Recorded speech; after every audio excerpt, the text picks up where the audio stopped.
Hola, ¿qué tal? Buen día a todos, espero que se encuentren muy bien. Mi nombre es Ulises Cesarel Solano Mendoza y con ayuda de mis compañeros Rosa Ramírez Uriel, Pamela Betzabel Mato Pantoja y Quintana Flores Axeladi, les vamos a hablar sobre el caso de Mariana Lima, conocido por muchos como el primer caso de feminicidio en México.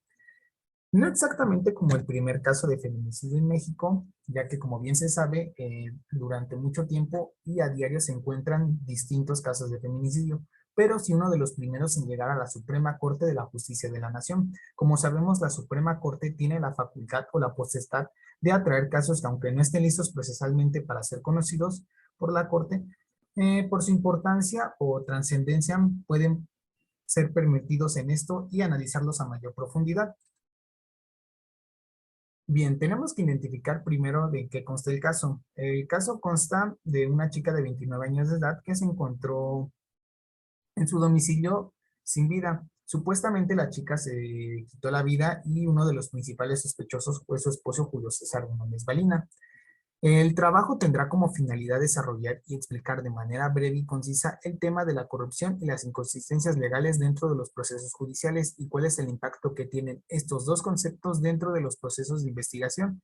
Asimismo, tocar temas como el perfil victimario y el perfil de la víctima, saber qué características tiene este y cómo era su comportamiento. Para empezar a desarrollar este tema, tenemos que entender lo siguiente: ¿qué es el feminicidio? De acuerdo a nuestro Código Penal del Distrito Federal, el artículo 325 nos cita lo siguiente: comete el delito de feminicidio quien prive de la vida a una mujer por razones de género. Se considera que existen razones de género cuando concurra alguna de las siguientes circunstancias: la víctima presente signos de violencia sexual de cualquier tipo, a la víctima se le haya infligido lesiones, mutilaciones, infamantes, degradantes previstas o posteriores a la privación de la vida o actos necrofílicos, existan antecedentes o datos de cualquier tipo de violencia en el ámbito familiar, laboral, escolar, del sujeto activo en contra de la víctima, entre otras cosas. Quiero hacer un énfasis en este punto del feminicidio porque por lo general muchas personas suelen confundir el delito de homicidio con el delito de feminicidio, ya que el delito de homicidio refiere al delito que va en contra de la vida humana, que se produce cuando una persona mata a otra sin tener distinción alguna de género, el cual se produce con ventaja, traición, alevosía, retribución, entre otras cosas. Por eso cuando uno escucha que asesinaron a una mujer, dicen, ah, es delito de homicidio, pero no. Quiero hacer este énfasis en esto porque solemos confundirlo mucho. Supongamos que una mujer la asaltan y esta es asesinada por el asaltante, obvio por resistirse al asalto. Quiero poner este ejemplo porque este supuesto puede entrar en las dos caras de la moneda. Si igual a mí me asaltan y yo me resisto al asalto, el asaltante me puede igual asesinar. Entonces, ahí puede entrar lo que es el delito de homicidio. Cabe resaltar que no porque haya ocurrido así el hecho en este pequeño ejemplo, quiere decir que ya está exento el delito de feminicidio. Claro que no. La Suprema Corte de Justicia, o más bien el MP, tendrá como obligación investigar y descartar esa idea si completamente este homicidio no se tipifica como un feminicidio o un homicidio. Por eso mismo en nuestros ordenamientos jurídicos se encuentran tipificados estos dos delitos. Ahora bien, ¿cuáles son las circunstancias del hecho estudiado? Los sucesos ocurrieron el 28 de junio del 2010 en Chimalhuacán, Estado de México, donde se encontró el cuerpo sin vida de Mariana Lima Buendía, de 29 años de edad. El cuerpo fue encontrado en el domicilio de la señora, el cual residía con su esposo Julio César Hernández, policía ministerial en aquel tiempo. De acuerdo al investigado, se concluyó que la causa de muerte fue debido a un suicidio dentro del proceso de investigación. Se puede observar que careció de muchas inconsistencias legales, siendo más específico dentro de los peritajes periciales, ya que es muy notorio que no hubo un control adecuado en el proceso, ya que las autoridades ni siquiera le dieron importancia o tomaron en cuenta los antecedentes de violencia que previamente ya estaban, ya que Mariana ya había mencionado los abusos físicos, verbales y sexuales que sufría por parte de su pareja. Asimismo, los exámenes periciales resultaron ser muy contradictorios, ya que no concordaban con los sucesos, con lo sucedido en escena. De acuerdo al testimonio de Julio César, él comentó que llegó a su domicilio y tocó reiteradas veces la puerta, gritó el nombre de su esposa, pero al ver que no había respuesta de ella, logró entrar después a su casa y cuando llegó a su habitación encontró a su esposa colgada.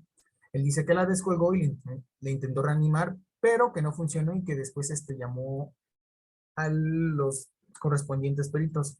Si lo vemos desde esta postura, desde aquí, desde una postura más jurídica, desde aquí,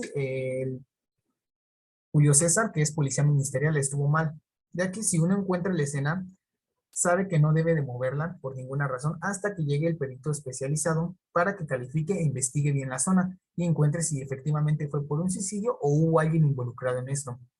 De hecho, esto mismo se comenta en el primer reporte pericial, porque de hecho hubo dos reportes, pero el primero desapareció y el perito correspondiente que lo hizo pues ya no se supo nada de él. En el primer reporte se comentaba que las marcas que tenía en el cuello Mariana Lima no correspondían a una soga o un objeto, entonces, que correspondían más como a las manos de una persona. Asimismo, señaló que se encontraban bastante visibles golpes o marcas de agresiones, ya sea igual sexuales como físicas, en el cuerpo de la chica.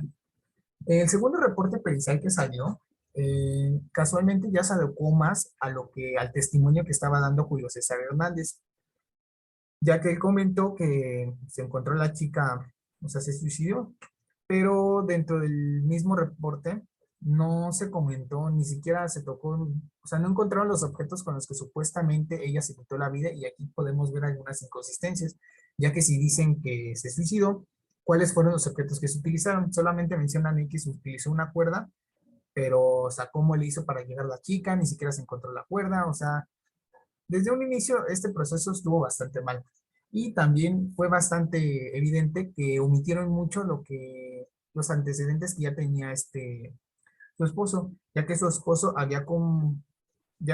tenía más bien antecedentes de violencia, ya que sometía a su esposa en distintos parámetros de violencia. De hecho, lo podríamos catalogar como violador egoísta, ya que este es, ¿cómo se le dice? Es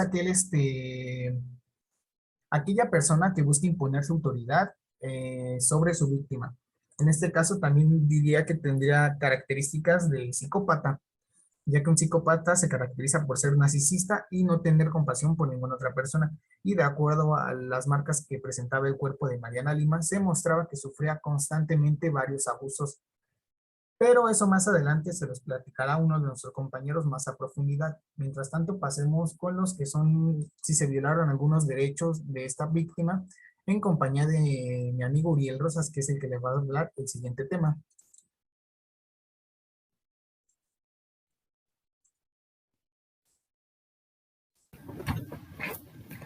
¿Qué tal, profesora? Soy Uriel Rosas y gracias a mi compañero Ulises por esta presentación. Bueno, el problema contra los derechos humanos. En nuestro caso se cometieron varias injusticias en el debido proceso de impartición de justicia, ya que durante el hecho la escena fue contaminada por el único testigo, Julio César, el cual de acuerdo a sus testimonios indicó que encontró a su mujer colgada, lo cual fue mentira, ya que jamás encontró la soga con la que se presume él cometió suicidio. Se violaron los derechos humanos de María Lima, ya que no tuvo un debido proceso justo, y se negaron la impartición de justicia, ya que el Ministerio Público se negó a reabrir las investigaciones. La interpretación de la sociología criminal. La relación que tiene este con nuestro proyecto prototípico podríamos decir que versa en torno al fenómeno colectivo. Nuestro problema gira en torno al feminicidio. Lo comento ya que como se ha visto a lo largo de la historia, este problema ha repercutido de manera general en nuestra sociedad y como se ha visto, las mujeres han sufrido diferentes tipos de abusos como físicos, morales o hasta sexuales, ya sea por parte de familiares o conocidos, como María Lima, la cual llegó a sufrir diferentes tipos de abusos por parte de su pareja Julio César. La sociología criminal nos ayudaría a determinar cuáles fueron las circunstancias o los factores sociológicos que originaron la consumación de este delito, asimismo cuál fue el impacto que tuvo este dentro de la sociedad.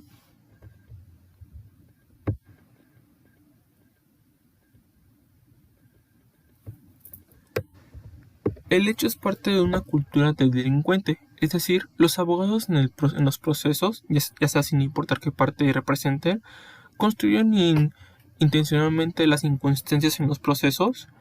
¿Es acaso una cultura de corrupción o unos crímenes cesar el hombroso? Bueno, el abogado, sin importar de qué parte sea, tiene el mismo objetivo, que es defender los derechos de sus clientes lo mejor posible. Sin embargo, hablando de los valores, es donde todos los abogados se diferencian, ya que unos están dispuestos a dejar a un lado todos sus valores y llegar a la corrupción para así poder beneficiar a su cliente y perjudicar a la contraparte.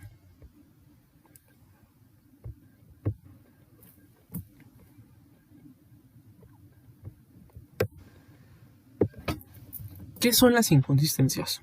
Bueno, en términos muy coloquiales, podemos definir que el término de inconsistencias es aquel acto o suceso que por sus características no promueve una hipótesis totalmente verídica, es decir, que todo aquello que no es firme y no se sostiene por sí solo.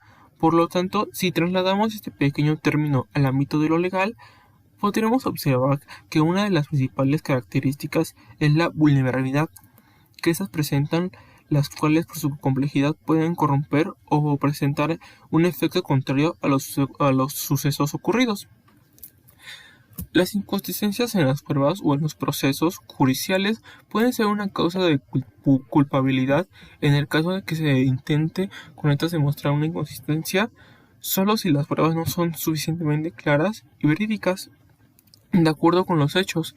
Esto quiere decir que si las hipótesis planteada o los medios de prueba proporcionados carecen de algún fundamento lógico o la obtención de esta es de dudosa procedencia, puede determinar la culpabilidad o inconsistencia del acusado de manera errónea.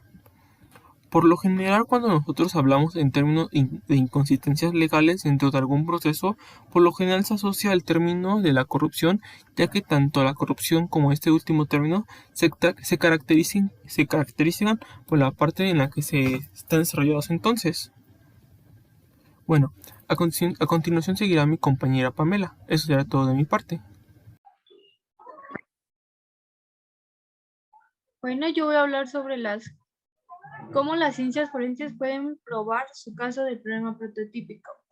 Bueno, es con el análisis de las pruebas de procesos judiciales desde el punto de vista científico. Se puede probar si es culpable o el hecho a través de tomas de evidencias, examen y gestiones de pruebas, interpretación de datos, la realización de informes claros y concisos. Y se puede clasificar la práctica de las consistencias como una forma de vida criminal.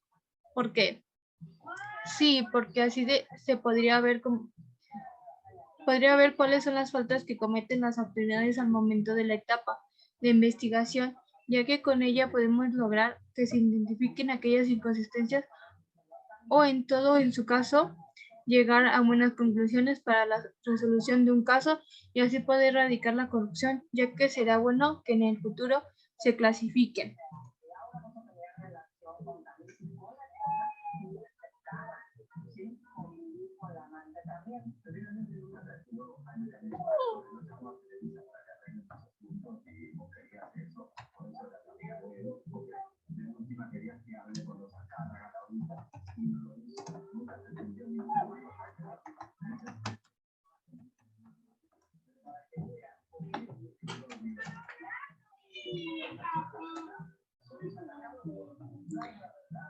Bueno, ¿existen causas culturales de estos hechos? Si existen, ¿cuáles son? Sí, ya que a lo largo de la historia dentro del ámbito jurídico han existido incontables casos en los cuales se han visto presente el término de las inconsistencias legales. Dichas inconsistencias legales de cierta forma han puesto en duda la forma en la que se aplican las leyes y las normas jurídicas dentro de los procesos judiciales, lo cual ha provocado en el desarrollo y el mejoramiento de estas. ¿Cómo es el método deductivo se introduce al caso? Bueno, el método deductivo nos ayudará a tener un estudio del hecho, es decir, que el método deductivo se encarga de investigar la escena de donde se consumó el delito, recolectando datos del victimario con la finalidad de deducir el porqué de sus acciones. Ahora bien, con ayuda del método inductivo podremos desarrollar un perfil profesional para determinar a un posible autor de un delito. En este caso, el principal sospechoso fue el esposo de Mariana, Julio César Hernández. Y de acuerdo a los tres tipos de los agresores sexuales, ¿en qué catálogo puede entrar el victimario? Bueno, en base a los tres tipos de agresores sexuales que hay, 1, el violador pseudogeneroso, 2, violador sádico, 3, violador egoísta. Consideramos que el actor del delito entra en el último catálogo, violador egoísta, ya que este violador se caracteriza porque es aquel que busca imponer su autoridad sobre la víctima de manera que busca la forma de humillar y menospreciar en este caso, de acuerdo a los testimonios ofrecidos por Mariana y su madre y el perfil del psicólogo, efectivamente podemos decir que sí entra en este último supuesto, ya que sus conductas hacia su mujer consistía en su abuso constante hacia ella. Y bueno, eso es todo de mi parte.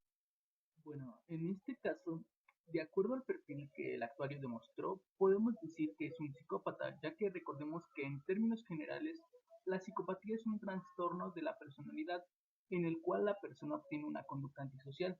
Es un trastorno que se caracteriza por ser narcisista o impulsivo, teniendo conductas de control y manipulación, teniendo un comportamiento socialmente irresponsable y la dificultad para mostrar remordimiento o empatía. No obstante eso, también tiene lo que es la tendencia a mentir con frecuencia. La pregunta que nos hacemos aquí es, ¿existe corrupción dentro de este caso? Bueno, analizando de manera más minuciosa lo planteado en los anteriores párrafos y lo narrado brevemente sobre el suceso, podemos decir que en efecto hubo un caso de corrupción dentro de, ahora sí que dentro de este caso, ya que desde un inicio la forma en la que se llevó este proceso tuvo demasiadas irregularidades, mencionando que, bueno, no se encontraron los objetos con los que presuntamente la chica se quitó la vida, que en este caso fue la cuerda o la soga, que la escena del crimen no concordaba a una escena de suicidio, porque bueno, ya se mencionó que la chica fue encontrada colgada en su techo, pero cuando llegaron las respectivas autoridades encontraron a la chica acostada en su cama, ni que tampoco se encontró el mueble o silla que utilizó para subirse y poder colgarse, además de que la escena estaba demasiado limpia. Este caso resulta ser bastante particular, ya que se puede ver el mal manejo que ejercieron las autoridades, ya que como bien se sabe, en ese tiempo su esposo era policía judicial, y el mismo acusado, Julio César Hernández, llegó a declarar que nunca le, le podrían hacer algo, ya que le era policía judicial. Esto último que el sospechoso llegó a comentar resulta ser bastante peculiar, ya que como bien sabemos, el primer reporte pericial que salió y que ponía en duda todo el testimonio de este desapareció. Por ende se tuvo que hacer otro reporte, ya que el primero no se tuvo la oportunidad de ser totalmente analizado. Y en el segundo reporte pericial que después salió, se omitió toda la hipótesis planteada por el primer perito, y el cual resultó estar más de acuerdo al testimonio de este a pesar de contar con todas estas interrogantes. Al final nosotros como conclusión, o bueno, la conclusión a la que llegó nuestro equipo, fue que el tema de la corrupción y las inconsistencias legales es un problema que a mayor medida, en vez de ir disminuyendo, va creciendo con el pasar de los años, ya que a pesar de que existen leyes y reglamentos que están puestos para evitar este tipo de problemáticas, las personas que están a cargo de estas funciones del ejercicio de ley no lo hacen de manera correcta. Esto provoca que sea bastante factible el hecho de incumplir con las normas establecidas. Consideramos que el problema no está en las leyes, sino que está en las personas que hacen el cumplimiento de estas, ya que como vimos en este caso la hipótesis planteada no se sostenía sobre una base sólida, sobre una base no sólida, perdón, ya que contenía muchas irregularidades y peritajes que no iban de acuerdo a lo que se había establecido.